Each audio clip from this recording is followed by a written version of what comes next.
આજ ભગવાનનો પારણાનો દિવસ ઋષભદેવ ભગવાનનો છે.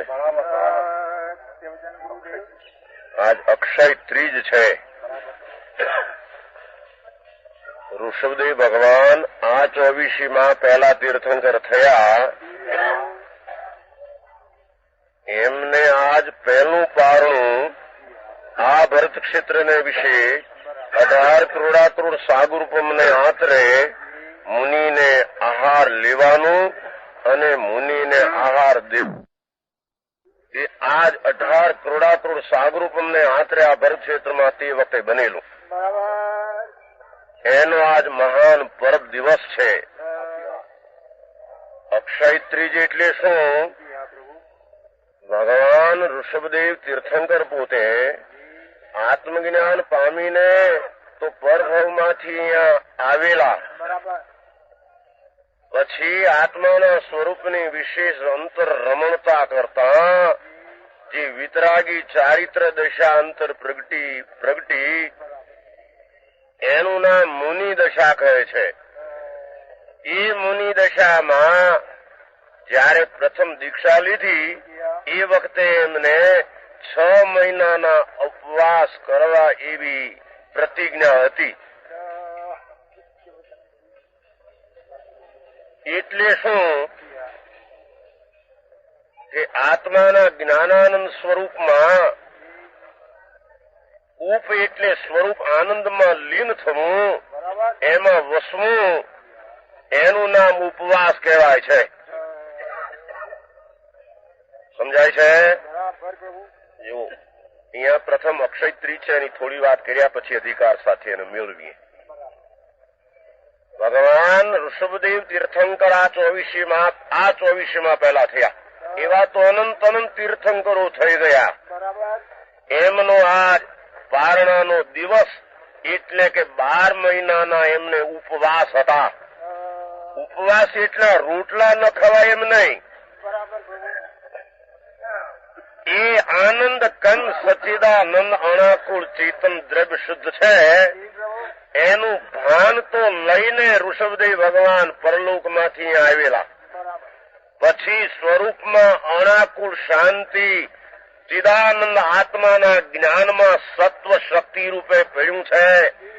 એની એકાગ્રતાના ધ્યાન દ્વારા જે વિતરાગી શાંતિ અણાકુળ આનંદ અંદરથી વિશેષ પ્રગટ્યો અને વિશેષ શાંતિ પ્રગટી એને મુનિ દશા, નિગ્રંથ દશા, દિગંબર દશા કહે છે. એ મુનિ દશામાં એમણે 6 માસની પ્રતિજ્ઞા લીધી. સ્વરૂપની લીનતામાં આહારની વૃત્તિ જ ઉત્પન્ન થાય. એટલે અણાકુળ શાંતમાં ઠરતા એ વૃત્તિ ઈચ્છા જ ઉત્પન્ન થઈ.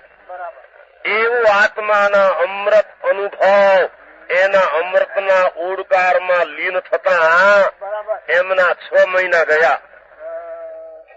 પછી આહાર લેવાની વૃત્તિ થતી. આહાર લેવા જતા, એની વ્યાખ્યા બધી લાંબી છે, પણ આહાર લેવા જતા એમ કહેવાય છે. શરીર ને દેહની ક્રિયા થતી એટલે એ 6 માસ સુધી આહારનો યુગ બન્યો નહીં. એ પરમાણુ રજકણો ને આવવાનો યુગ ન હોય એટલે બને નહીં. એ રજકણોનો ત્યાગ કર્યો માટે આહારનો ત્યાગ થયો એમ પણ નહીં. એ તો આનંદ કંદ અણાકુળ સચિદાનંદ સ્વરૂપમાં જે કઈ નબળાઈના પુણ્યપાપની લાગણીઓ થતી એને સ્વભાવના ભાન દ્વારા સહજ ટળવા માંડી. એવી દશામાં ઈચ્છાની ઉત્પત્તિ જેટલે અંશે આનંદમાં શાંતિમાં રહેતા નથી એને ઉપવાસ કહેવામાં આવે. આ લોકો ઉપવાસ કહે છે તો લાગણ છે. આત્માના ભાન વિના જે કરે એને તો લાગણ કહેવામાં આવે છે. મણિભાઈ, રેશનભાઈ, એ ભગવાને શું કર્યું તો અત્યારે એની કોપી હાલે છે. આ વર્ષી તપ ને અપવાન, એ વર્ષી તપ ફરસપ એવા હોતા નહોતા. એ તો અણાકુળ સહજાનંદમાં જો આ કર્તા કર્મ અધિકારમાં પણ એની સાથે મેળ છે કે ભગવાનનો આત્મા એક શરીરના રજકણની ક્રિયા બોલવાની હાલવાની થાય છે એ પોતે માનતા નહીં, મારાથી થાય છે માનતા નહીં. એ રજકણની સમય સમયની આ પર્યાય ઉત્પાદ એ વસ્તુ ધ્રુવ સત છે. પરમાણુ દળ જળ એની સમય સમયનો પર્યાય પરિણમન બદલવાની દશા એ પરમાણુને આધીન થાય છે. હાલવા ચાલવાનું આત્માને આધીન નહીં. અને આત્મામાં જરી ઈચ્છાની વૃત્તિ નબળાઈને લઈને થતી એ પણ મારું કર્તવ્ય નહીં, મારું કાર્ય નહીં. હું તો એ જ્ઞાતા દ્રષ્ટા આનંદ છું એવું ભાન થયા પછી ઈચ્છા સ્વભાવના ધ્યાન ને એકાગ્રતા દ્વારા ઈચ્છા તૂટી અને આહારનો યોગ મળવાનો યોગ નહોતો એટલે મળ્યો નહીં. આ એનું નામ ઉપવાસ કહેવાય છે. એમને 12 મહિને ઉપવાસનો યોગ પારણાનો યોગ બન્યો. ઉપવાસમાં પારણાનો યોગ આ વૈશાખ સુદ 30 છે. એમને 360 દિવસે લગભગ પારણાનો દિવસ આવ્યો એટલે આહારનો યોગ થવાનો હતો ને આવ્યો. સ્વભાવની શાંતિ તરફ આનંદના વલણમાં અણાકુળ સત્વ તરફની દ્રષ્ટિ અને શાંતિ તરફનું વલણ છે. છતાં તે વખતે વૃત્તિનું ઉત્થાન થયું કે આર લઉં, બસ એટલું. આરનો યોગ સહજ શ્રેયાંસ કુમારી રાજકુમાર હતા એને ત્યાં એ આર ઈક્ષુ નામ શેરડીનો રસ એમને 12 મહિને પહેલો આજ મળ્યો. એથી આજ ત્રીજનું નામ અક્ષય ત્રીજ કહેવામાં આવે છે. અક્ષય નામ ઈક્ષુ શેરડીનો રસ ભગવાન ઋષભદેવને 12 મહિનાના ઉપવાસના પારણામાં આ જોગ બન્યો. જ્ઞાતા દ્રષ્ટા હતા જ્ઞાની. તો એ આહાર મળ્યો માટે સુખી ખુશી છે અને આહાર નહોતો મળ્યો માટે ના ખુશી છે એમ છે નહીં. આત્મા જ્ઞાતા આનંદ કંદ છો એ જાણવાના સ્વપર પ્રકાશના કાળમાં જ્યારે ઈચ્છા પહેલી આહારની હતી તે વખતે પણ આત્મા સ્વપર પ્રકાશક છે એવું ભાન હતું. તેવા સ્વપર પ્રકાશના ભાનમાં ઈચ્છાનું પણ જ્ઞાન કરતા અને જ્યારે ઈચ્છા સ્વભાવના ભાન દ્વારા ઈચ્છા ત્રુટી ત્યારે પણ સ્વપર પ્રકાશનું ભાન કે હું જ્ઞાતા છું અને ઈચ્છાના અભાવથી જે સ્થિરતાની શાંતિ આવી એ શાંતિનો પણ જાણનાર છું. ધ્યાન રાખજો. જો આનું નામ ઉપવાસ ને આનું નામ ધર્મ. લોકો કે રોટલા નો ખાવા રપ્પા કરવા તો લાગણીઓ કરીને મરી જાય, ઉકાઈ જાય. એમાં કઈ આત્માને ધર્મ ભરમ છે નહીં. સમજાય છે? એ ચૈતનના જ્ઞાતા દ્રષ્ટાના ભાનમાં સ્વરૂપની રમણતામાં કઈ નબળાઈ હતી, ઈચ્છા થતી કારનો તે વખતે પણ સ્વપર પ્રકાશી જ્ઞાનનો ભાન હતું. હું આત્મા જ્ઞાતા છું અને રાગજરી થાય તેના મારા સ્વભાવમાં એનો અભાવ છે. એવું સ્વપર પ્રકાશ જ્ઞાન ઈચ્છા વખતે ઈચ્છાનું અને સ્વરૂપનું બેનું હતું. સ્વરૂપની લીનતા દ્વારા ઈચ્છા ત્રુટી અને આત્માની શાંતિના ઉપવાસ અંતરમાં પ્રગટ્યા ત્યારે જ્ઞાને સ્વપરને જાણ્યું કે હું એક શુદ્ધ આત્મા છું અને રાગ રહિત સ્થિરતાની શાંતિ થઈ એને પણ જ્ઞાને જાણી. સમજાય છે તદ્રભાઈ? આનું નામ સ્વપર પ્રકાશ જ્ઞાનની દશામાં વૃદ્ધિ સ્વરૂપની સ્થિરતા થતા સ્વપર પ્રકાશ જ્ઞાનનો વિકાસ થયો. આ એને ઉપવાસ કહે છે. આ રોટલા ન ખાધા મેં, આ રોટલા આજે ઈચ્છા મને થઈ રોટલા નથી ખાવા માટે રોટલા ન ખાધા એમ માનનાર મિથ્યા દ્રષ્ટિ મુંડ છે. જળની પર્યાય એ ઈચ્છા ન થઈ માટે એ જળની અવસ્થા ન આવી એ વાત સાચી છે નહીં.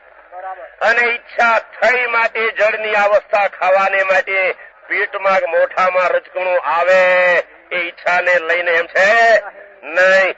રજકણની પર્યાય એટલે વર્તમાન પલટવાનો કાપ એને હોચર આવે. 12 મહિનાના ઉપવાસના પારણે આહારનો યોગ મળ્યો ત્યારે પણ સ્વપર પ્રકાશ જ્ઞાનમાં હું જ્ઞાતા આનંદ સચ્ચિદાનંદ છું અને વર્તમાન સ્થિરતાનું પણ જ્ઞાન છે. જરી વૃત્તિ થઈ એનું પણ રાગના અભાવ સ્વભાવનું જ્ઞાન છે અને આહારનો યોગ બને છે. એ સ્વને જાણતા એ જ્ઞેય તરીકે પરનું જ્ઞાન સ્વમાં આવી જાય. જઠાસિંહભાઈ આ ત્યાગ ને વૈરાગ, બાકી ત્યાગ વૈરાગ હું બહાર ના છે. અજ્ઞાનીઓ એ માનેલા એ ત્યાગ વૈરાગ છે નહીં. ત્યાગ નામ સ્વભાવની દ્રષ્ટિમાં રાગ અને પરનો ત્રિકાળ ભાવ છે. કૃત્રિમ પુણ્યપાપની લાગણીઓ થાય એ ક્ષણિક વિકાર છે. પર વસ્તુ તો ત્રિકાળ મારામાં નથી. એમ ચૈતન દ્રવ્યના સ્વભાવની શ્રદ્ધા જ્ઞાનનો અનુભવ થવો તે મિથ્યા ભ્રાંતિનો ત્યાગ અને સ્વરૂપની લીનતા થતા રાગ નાંશનો નાશ થાય તે રાગનો ત્યાગ. બાકી પર વસ્તુનો ત્યાગ ગ્રહણ તો આત્મામાં છે જ નહીં. કેમ કે પર જળ માટી એ ચીજની અંદરમાં છે નહીં. સ્વમાં સ્વપણું છે અને એમાં પરપણું છે નહીં. માટી બહારનો ત્યાગ અને બહારનો સંયોગ એ આત્માની ચીજમાં છે જ નહીં. જેવો આ પરસી તપના પારણામાં કોપિયું હાલે છે ભગવાનની. ભગવાને અપા કર્યા, તે કર્યા તેવા નહીં. ઈ જાણે કે એક દી ખાવું ને એક દી નહીં આ અપવાન. આનું નામ વર્ષી તપ ને એમ નથી. એ આત્માના ભાન સહિત એ રજકણોની દશા તે ક્ષણે આવવાનો યોગ જ નહોતો. અને જયારે આવવાનો યોગ હતો આજે, ત્યારે શેરડીના રસના પરમાણુ આવવાને કાળે આવ્યા. એને જ્ઞાતા એ જાણ્યું કે દેનારના રાગે રજકણ આવ્યા નથી. શ્રેયાસ કુમાર પણ જ્ઞાની હતા. એને જાણ્યું છે કે આ રજકણની અવસ્થા અમે રાગ થાય માટે આ દેવાની થતી નથી અને રાગ થાય છે માટે મારો સ્વભાવ ધર્મ છે માનતા નહીં. હું જ્ઞાતા દ્રષ્ટા છું. વર્તમાનની નબળાઈને લઈને ઈચ્છા ઉત્પન્ન થઈ છે. એ આહાર લેવા આવ્યા માટે થઈ છે એમ નથી. એની વર્તમાન નબળાઈને કારણે રાગ થયો છે. તેને જ્ઞાતા સ્વને જાણતા દેનાર દાની પણ રાગનું જ્ઞાન, રાગ અભાવ સ્વભાવ રૂપનું જ્ઞાનમાં રહેતા કરે. આનું નામ દાન દેનાર અને આનું નામ દાન લેનાર.